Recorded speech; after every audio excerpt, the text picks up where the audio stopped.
मैत्रीण हा आहे बड्डेचा दुसरा पार्ट। आम्ही आता सगळं नाश्ता वगैरे करून सगळे आवरून निघालेलो आहे बाहेर, कारण आम्हाला जायला खूप वेळ झाला होता, कारण गाडीचं बी थोडं काम निघलं होतं, म्हणून पहिलं गाडीचं काम करून घेतलं आणि नंतर जायला निघलो। आणि ड्रायव्हिंग पण मीच करणार होते, मालक म्हटले तूच कर, मी काय साईडला बसणार आहे, कारण त्यांना फोन पण येत होते सारखे ऑफिसमधून। ते म्हटले सारखं सारखं गाडी उभा करून आणि स्पीड पण कमी राहील माझ्याकडून, त्यामुळे गाडी तूच चालवून। आणि आम्ही आता जायला निघालेलो आहेत।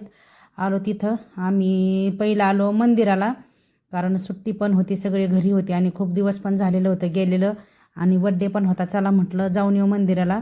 इथं आल्याच्या नंतर आम्ही प्रसाद वगैरे घेतला, मोदक फुलं वगैरे घेतले आणि मंदिरात जाण्यासाठी निघालो, कारण संडे असल्यामुळं खूप गर्दी होती मंदिरात।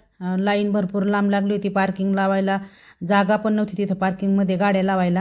आणि आम्ही आता इथं प्रसाद वगैरे घेऊन निघलो होतो, गप्पा मारत मारत चाललो होतो आणि छोटं सारखं मध्ये मध्ये खेळणी घे गाई, मला खेळणी घे गाई असं म्हणत होतं सारखं, पण त्याला काही मी खेळणी घेतली नाही। मग समोर आल्याच्या नंतर गजऱ्यावाल्या मावशी दिसल्या, मालक म्हटले घे तुला गजरा, म्हणलं चालतंय घ्या, मग घेतला आणि दे म्हटलं मी लावतो, लावून पण दिला त्यांनी।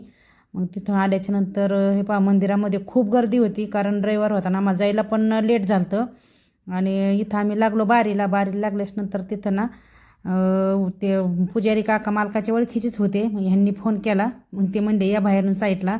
मग मी आतमध्ये गणपतीचं दर्शन घेतलं, बाहेर आले आमच्या महादेवाचं दर्शन घेतलं आणि तिथून आम्ही निघालो परत दादाला घेण्यासाठी आपलं गिफ्ट काहीतरी। आलो तिथं गिफ्ट घ्यायला, तो म्हटलं मला वॉच घ्यायचे, कारण पहिलं वॉच होतं पण त्याच्याकडून एक दोन वेळेस पडून खराब झालं।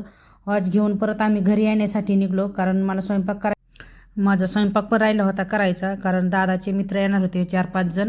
की आता मी इथं ना मसाल्याची वगैरे तयारी करून घेतलेली आहे सगळी, भात वगैरे झालता लावून मसाला भाजून घेतला होता आणि आता मी मसाला बारीक करून शिजायला टाकून घेतलं होतं। आणि हे एका साईडला चिकन शिजत होतं आणि एका साईडला मी मसाला परतत होते आणि मसाला परतून झाल्याच्या नंतर हे आता मी भाजी पण फोडणीला घातलेली आहे आणि भाजी पण इथं बनवून झाली होती। मी अगोदर भाजी बनवून ठेवली, म्हणलं अगोदर भाजी बनवून ठेवली मग तोपर्यंत शेट होईन जरा, नाही का चव लागत अगोदर भाजी करून ठेवल्याच्या नंतर।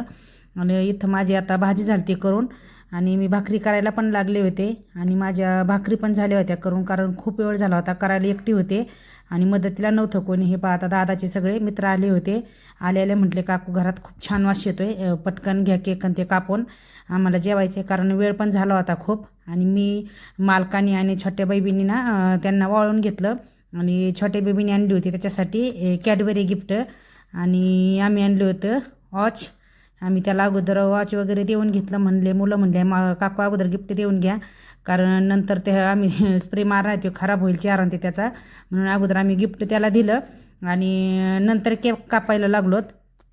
पोरांनी काही काही आणलं होतं ते उडवायला, ते उडवलं, त्याच्यामुळं ना फोटो खाण येतील म्हणून अगोदर आम्ही गिफ्ट घेतलं। आणि हे कसं त्याचा अवतार केला आहे पोरांनी, आणि त्याच्या पप्पाने आणि मी त्याला केक भरावला आणि मुलं म्हणले द्या आता जेवायला, कारण त्यांना बी घरून फोन आले ते या कुठे आहेत म्हणून। आता मुलांना मी जेवायला दिलं आणि स्वयंपाक छान झाला म्हणून मला लाईक देत होते। हे मैत्रिणी करायला एकटी होते, खूप वेळ गेला करायला पण मज्जा आली। हे आमचा असा दादाचा बड्डे सेलिब्रेट केला होता। बाय मैत्रिणी, भेटू परत नेक्स्ट ब्लॉगमध्ये।